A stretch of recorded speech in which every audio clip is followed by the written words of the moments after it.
Hello and welcome. आप देख रहे हैं हेल्थ अपडेट और मैं हूं आपके साथ अनुज शर्मा। चलिए नजर डालते हैं आज की हेल्थ से जुड़ी मुख्य खबरों पर। हर साल 7 अप्रैल को मनाया जाता है वर्ल्ड हेल्थ डे। लोगों को हेल्थ समस्याओं के बारे में जागरूक करने के लिए हर साल 7 अप्रैल को वर्ल्ड हेल्थ डे मनाया जाता है। स्वास्थ्य संबंधी मुद्दों के अलावा लोगों को चिकित्सा के क्षेत्र में हो रही नई रिसर्च और दवाओं के बारे में जागरूक करना भी इस दिन का बड़ा उद्देश्य है। यह विशेष दिन मनाने की शुरुआत WHO ने की थी। 7 अप्रैल 1948 को वर्ल्ड हेल्थ ऑर्गेनाइजेशन WHO की स्थापना हुई थी। इसी के उपलक्ष्य में हर साल वर्ल्ड हेल्थ डे मनाया जाता है। WHO स्वास्थ्य के लिए यूनाइटेड नेशन UN की स्पेशलिस्ट एजेंसी है। वर्ल्ड हेल्थ डे के मौके पर WHO ने गुरुवार को कोविड-19 यूनिवर्सल हेल्थ कवरेज द्वारा बढ़ाए गए अंतराल और हेल्थ फॉर ऑल प्राप्त करने के लिए लेकर ठोस कदम और तत्काल प्रयासों का आह्वान किया है। वहीं आज केंद्रीय स्वास्थ्य मंत्री डॉक्टर मनसुख मंडाविया और स्वास्थ्य राज्य मंत्री डॉक्टर भारती प्रवीण पवार ने वर्ल्ड हेल्थ डे के अवसर पर विजय चौक से निर्माण भवन तक चलकर वॉक फॉर हेल्थ वाले वॉकेथन में भाग लिया। अगली खबर, एम्स में रिक्त पदों को भरने के लिए भर्ती अभियान की योजना। दिल्ली एम्स में रिक्त पदों को भरने के लिए विशेष अभियान शुरू किया जा रहा है।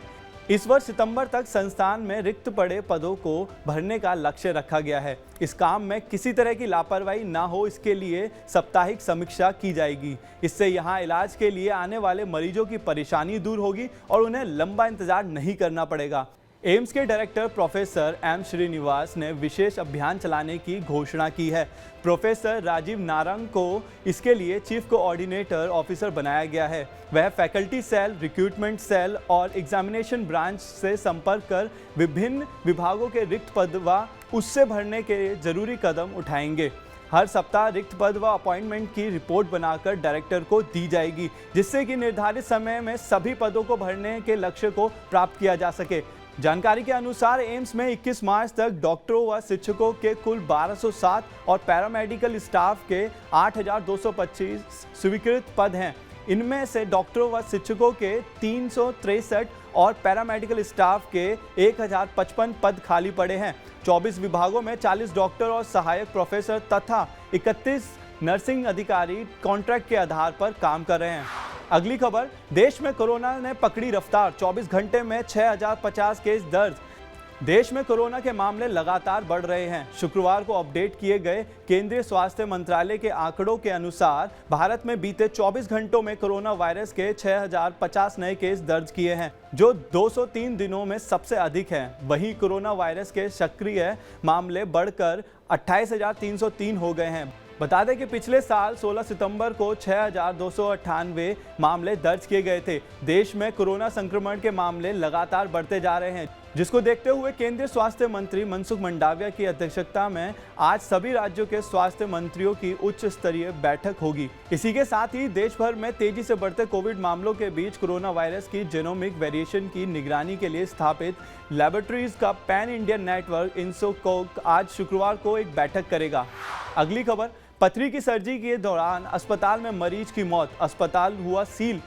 मामला गाजियाबाद के शालीमार गार्डन इलाके में स्थित स्पर्श अस्पताल का है, जहां पथरी की सर्जरी के दौरान 30 साल के युवक की मौत हो गई। इसके बाद स्वास्थ्य विभाग के अधिकारियों ने स्पर्श अस्पताल को इस मामले की जांच पूरी होने तक सील कर दिया है। बताया जा रहा है कि 30 साल के एक मरीज की गुर्दे की पथरी निकालने के दौरान मौत हो गई।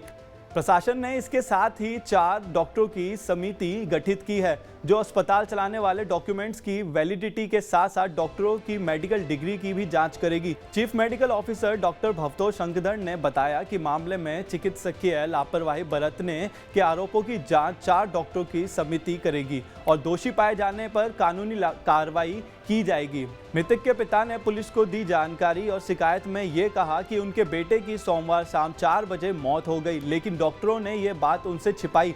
पुलिस ने बताया कि मंगलवार की सुबह कॉलोनी के लोगों ने अस्पताल के बाहर जमा होकर हंगामा किया और यातायात जाम कर दिया। उन्होंने कर्मचारियों और डॉक्टरों के साथ भी मारपीट की, जिससे बचने के लिए कर्मचारियों ने खुद को अस्पताल के कमरे में बंद कर लिया। अगली खबर, कोविड वैक्सीन के असर को कम कर रहा है एयर पॉल्यूशन। जी हाँ, एक स्टडी के अनुसार महामारी से पहले हाई लेवल एयर पॉल्यूशन के संपर्क में आने वाले लोगों को कोविड-19 टीकों के प्रति एंटीबॉडी प्रतिक्रिया कम पाई गई। रिसर्चर्स ने कहा कि विशेष रूप से fine particulate particulate matter, nitrogen dioxide और ब्लैक कार्बन की चपेट में आने वाले लोगों में संक्रमण से पहले आईजीएम और आईजीजी एंटीबॉडी प्रतिक्रिया में 10% तक गिरावट देखी गई। एनवायरमेंटल हेल्थ पर्सपेक्टिव मैगजीन में प्रकाशित रिसर्च में इम्यून सिस्टम पर एयर पॉल्यूशन के प्रतिकूल प्रभावों के बारे में और सबूत प्रदान किए गए हैं। रिसर्च टीम ने इन लोगों में आईजीएम, आईजीजी और आईजीए एंटीबॉडी का आकलन किया। महामारी से पहले प्रतिभागी जिन जिन जगहों पर रहते थे उसके अनुसार उनके PM 2.5, ब्लैक कार्बन, NO2 और ओजोन 3 के संपर्क में आने का अनुमान लगा लिया गया था। परिणाम बताते हैं कि जो व्यक्ति कोरोना वायरस से संक्रमित नहीं हुए थे उनमें महामारी से पहले PM 2.5, NO2 और ब्लैक कार्बन के संपर्क में आने से टीके में मिली एंटीबॉडी में 5 से 10% की कमी आई थी। घटिया फार्मा उत्पादों से निर्यात पर ना पड़े असर, फार्मैक्सिल हुआ सतर्क। फार्मा एक्सपोर्टिंग बॉडी विश्वास बनाने और व्यापार की निरंतरता को सुनिश्चित करने के लिए अफ्रीकी और कॉमनवेल्थ ऑफ इंडिपेंडेंट स्टेट के देशों के अधिकारियों के साथ साथ नियमित बातचीत कर रही है। गाम्बिया और उज्बेकिस्तान को निर्यात किए जाने वाले उत्पादों के कथित कफ सिरप में मिलावट और घटिया वस्तुओं की हाल ही की 2 घटनाएं के बाद ये बातचीत बहुत ज़रूरी है। कॉमर्स और इंडस्ट्री राज्य मंत्री अनुप्रिया पटेल ने लोकसभा में एक लिखित जवाब में कहा कि विदेश में भारतीय मिशन ड्रग रेगुलेटरी एजेंसियों में विश्वास बनाए रखने के लिए अधिकारियों के साथ नियमित रूप से बातचीत कर रहे हैं।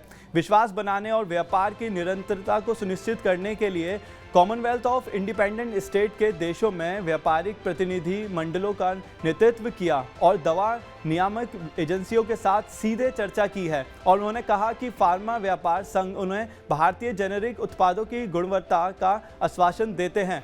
फार्मैक्सिल गुणवत्ता प्रबंधन पर निर्यातकों को संवेदनशील बनाने और उन्हें अंतर्राष्ट्रीय मानकों और उनके अनुपालन से अवगत कराने के लिए वर्कशॉप का भी आयोजन किया जाएगा।